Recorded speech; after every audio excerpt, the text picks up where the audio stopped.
All right, here I am, Mike Pearl, at the door, nogreaterjoyministries.org. You can find lots of information there free online. I'm talking about that great revival of the 1960s and 70s, and I'm going to continue here. Someone asked me about the street preaching, how we got started and how it worked. We did a lot of street preaching. Back then, there wasn't the stigma with preachers and Christianity there is now. You didn't have the TV and the movies taking every opportunity to make Christians look like stupid fools, making preachers look like, making Christian daddies look like Bible thumpers abusing their children. Back then, there was a lot more respect. So when you preached on the street, you got more respect than you do now. But I would go downtown Memphis, there where the buses were, and preach right there where the people were catching the bus, noisy, loud, stinky. We saw some crazy stuff. I was preaching one night and a knife fight occurred, went right through my crowd. The crowd backs up because they're coming down the sidewalk, backs up to make room for them. They pass through and then go back and we just keep preaching. Another night I was there preaching and this guy gets up right in my face and he would get this far from my nose, and when I'd move my hands, he'd move his. He's trying to get me to hit him so he could hit me. And so I just kept on preaching. And he laughed with some of his friends, stepped back and mocked.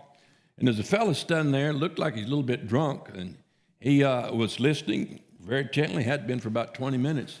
He looked over at this guy making all that noise. He goes, whop, hits him a roundhouse, knocks him out cold. The guy hits the ground. Didn't move, man. I mean, he was gone. I thought maybe it killed him because he hit him hard. The guy came off his feet and goes, boom, flat on his back. So I kept on preaching. And he didn't wake up. And so I kind of cut it short. I was concerned about him. And when I got through, me and a couple of the other guys picked him up and moved him over to a park bench. And he was just barely beginning to get a little conscious. And we got him where we could talk to him and shared the gospel with him. He was real compliant. He listened then. He might have thought one of us did it. I don't know. But it was a wild time. It was a time when God moved, the devil moved. We saw a lot of people devil-possessed.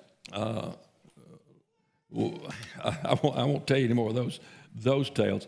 But our street preaching, we found it to be not so effective if we didn't have a place to move them to. So we found the best way for it to be effective is to do it right close to a place where we could bring them indoors to minister to them. So we preached on the street every week, several times a week, about a block from the Christian Servicemen Center where we had tables set up, free coffee, stuff like that. And when someone would respond, we would follow through and then we'd invite them down. And then we'd inform them we're open every night or all weekend or whenever we're open. And you can come in anytime, and we invite those people back.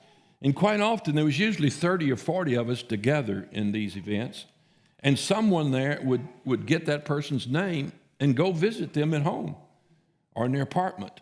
And sometimes you'd see some awful stuff. You'd go into places full of drug needles. You'd go into places that was full of naked people. You go into a place that was just run down and vile. And then they pick them up and bring them to a service. And so there was no teaching, let's follow up. Everybody wanted to follow up, you know. It wasn't a program. It was like this, hey, I got a fish on the line. I'm going to get this thing and land it, because we're all fishermen. And so we saw homosexuals get saved, get transformed. You say, did they really? They're married today. Their kids are grown. Their kids have babies. Yeah, they got saved, went straight, lived a straight life all their life. And they're old now, old as I am. So yes, they really got saved. We saw people into witchcraft get saved, all kinds. But I think the key to street preaching is to have some sort of place to follow up on.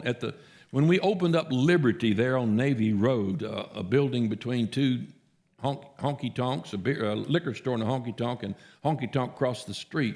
We opened up that little place called Liberty, had it open every night of the week, and we invited people off of the street. So we'd go out and preach to them right there on the street, just within 20 feet to the front door or across the street, directly across the street, and we would invite them to come in and sit down, and if they could come back the next night, hear Bible studies. That was very effective.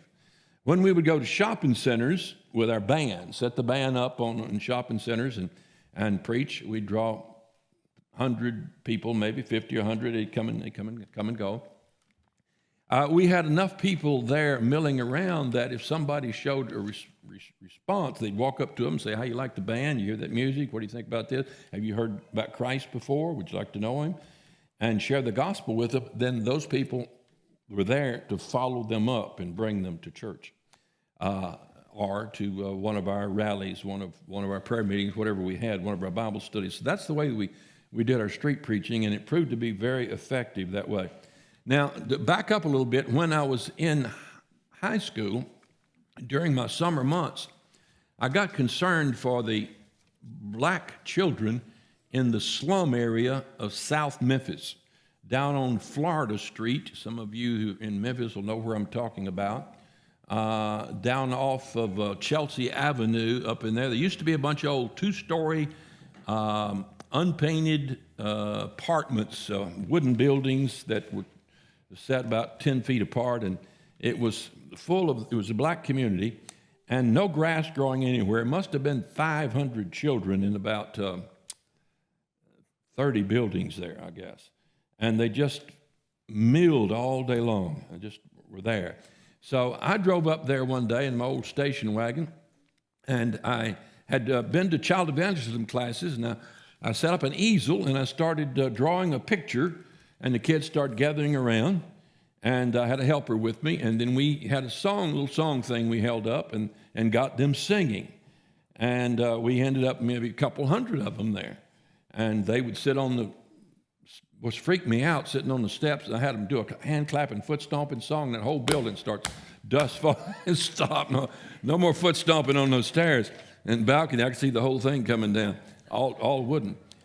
So we would sing and then share Christ with them and move on to the next place. So the next year I got 6 of us, my station wagon, 3 teams, and we went 3 different places. I dropped them off. We'd finish a class there, pick them up, and go drop them off 3 more places. And so we had 6 classes, same 6 classes every day, and have it in the same place for a week. I remember one time we'd drive around different areas looking for a place to have a class, and there was this big gang of maybe 50 kids here and 50 over here, about a half a block away, and all of them had chains and sticks and weapons of some sort. And so I stopped, and I said to the lady on the porch, "Can I have a Bible study in your yard?" She said, "Yes, sir." So I walked down about a block, and I walked right between those 2 gangs, and I said, stop, we're going to have a Bible study. You can't do this. Come down here. We're going to talk about Jesus. And we started singing and walking down the road. About half of them followed us. It's like this. And came in. They didn't milling around, and we started preaching and teaching. So we ended that fight right there. It didn't take place. Instead, they got the Word of God. I drove back into that area about 3-4 years later. Had the same big old yellow Mercury station wagon, 2-barrel. That thing would travel, man. Well, I drove back in there, and this mother comes running out waving a piece of paper. She said, "My son got 98 on his follow-up course." We gave, Child Evangelism gave them a Bible study course that they'd fill it in and send it back, fill it in and send it back. So a lot of those kids continued, at least in that one case, that kid continued 4 years later, was still doing his correspondence Bible course. Now, I don't know what happened to all those kids, but I have a picture book I might show you sometime full of old black and white photos of that area, and it looks like third world. I'm so glad that many of them been brought out of that kind of poverty, and I got some pictures that look like they come out of Angola from back in that time. But God moved, and God blessed them. Now, when I graduated from high school, I got a scholarship to Memphis Academy of Arts, located in Overton Park. It was a prestigious school I couldn't afford. So I went there, and for one semester, I thought I would study art. He eventually made a living in art, and but they had nude models, and I'd pass by and see them, catch a glimpse of them sitting there, and they told me the next semester we'll be drawing the nude models. I said, not me. I've never seen a naked woman. I'm not going to do that. You know, I'm a virgin. That'd be too exciting. And they said, oh, you'll get used to it. And I said, well, that's what I'm afraid of. And so I went down to the office and I told the man, I said, I'm not going to come back next semester. I said, I don't want to participate in this kind of, and they'd been talking about, they all would get party and get high and, you know, do things that Art Academy would do. 2 people to Christ that semester. And by the way, one of them came back to see me about a year ago over in Arkansas. He drove up and didn't recognize him. He was old and fat. And he said he'd been walking with the Lord all these years. So he really did get saved. I didn't hear from the other one. But the man I was talking to there, head of the school, he said, well, listen, we had a good Roman Catholic here last year, and he felt the same way, but he went ahead with it, and he's comfortable with it now. I said, I don't want to get comfortable with it. I'm out of here. So I went over to the Bible college. That man died about 3 months later, just dropped over dead there at school, and he was kind of a young man. But you know what made me decide not to really, more than the nude models? I was sitting there that same week, right before Christmas, and 2 of the guys students walked up to the professor and the teacher. Do you call an art teacher professor? I don't guess so. Walked up to him and said, what does it take to be a really great artist? And he said, well, you have to eat art, think art, and sleep art. And one of them said, well, what does your wife think about that? And he said, when my wife married me, she married an artist. It was like, bam. I knew that I was not going to eat and think and sleep anything but Jesus Christ.